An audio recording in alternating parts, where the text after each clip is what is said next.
All right, here we go. We got the battle of the no-gi guys. We got Ash on the right, Dagan on the left. Trying to push these guys to do a little bit more stand-up, so we have these guys come out to their feet. Seeing them pummel for inside ties. Dagan's kind of beating Ash a little bit on head positioning here, so we'll see if he manages to get a takedown. Dagan reaches in on that single, starts pulling it up, but Ash snatches up a guillotine.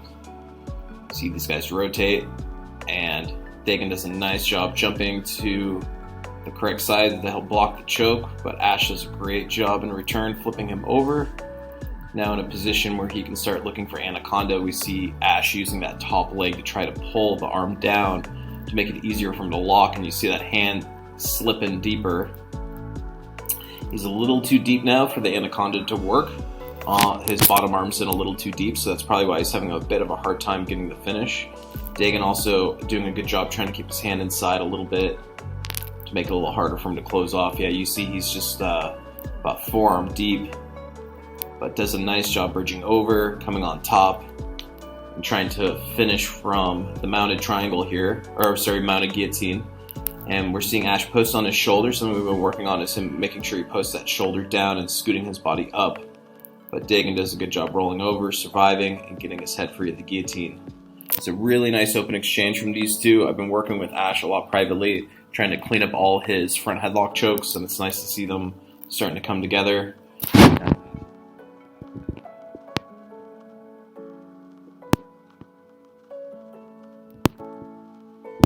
And yeah, you just kind of see the veteran ability to survive the submissions is kind of what is helping Dagan get the edge out of those chokes. Ash also very experienced and fit personal trainer. He's got an excellent knowledge base. Helps a lot of us here at the gym. We see Dagan a bit more defensive now, keeping his elbows in, and loses his contact, which was what allowed Ash to sit up easy for the sit-up sweep. Dagan bridges back, starts moving back to the closed guard here. Both these guys doing a good job staying calm and relaxed. Dagan now more weary. He's not going to let that space happen between him and Ash anymore, make it a little harder for him to hit that sit-up sweep. Dagan trying to start a knee cut pass. And we see him jump to the opposite side and start moving into side control. We'll see if Dagan can get a submission opportunity back. Switches in case of Katame, subs over the head.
fast as he could.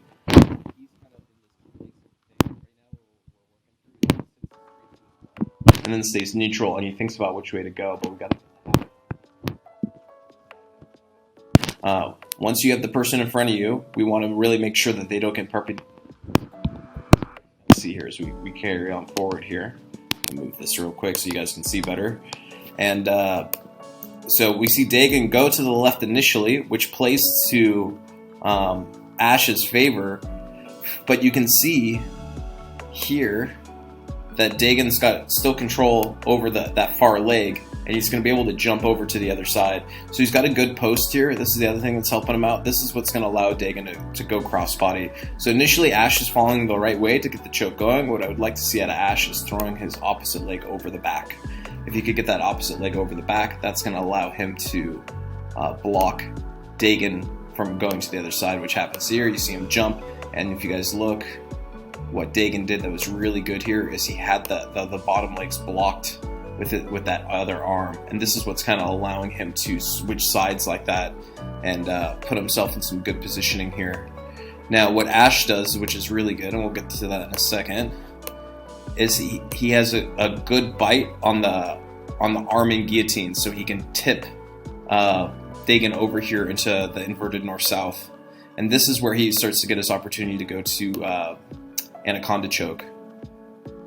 Let's play it a little bit more. So boom, we see Ash trying to come up with this leg to catch Dagan's elbow, right? Like his goal is to get this elbow so he can drag this arm more overhead and keep it trapped, so it makes it easier to lock the figure four.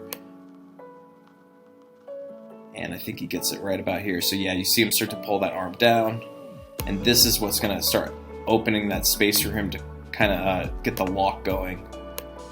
And what I would have liked to see from Ash is to keep this arm a bit more shallow. So this arm is already starting to get a little too deep. It'd be nice for him to keep it a little bit shorter and then be reaching with the opposite hand in. It's going to be kind of hard to illustrate that for you guys, but we would want to use the opposite hand there to kind of lock the anaconda. But excellent attempt. It was very close. I think the one thing kind of saving Dagan right now is his hand positioning. His hand's in a really good place here. I think it's kind of putting something in between him and Ash that's allowing him to keep that space. Ash could actually go back again with this leg, reaching over and trying to straighten that arm out some more, and that's something that would help him clear Dagan's defense here. So Ash, if you're watching, that's definitely something for you next time that you can use. And yeah, you just see the grip is a bit off, but his transition next was great. He just did a nice backwards roll here, came on top, but Dagan just managed to get the space he needed to bridge on top and get out. So no submissions on this one, but I thought it had some really nice exchanges, especially with the anaconda setup. We'll break down some more of this stuff as it comes up in the future. Anyways, I hope you guys liked this video. It had some good scrambles in it, and thank you guys for watching. Make sure to like and subscribe to my channel.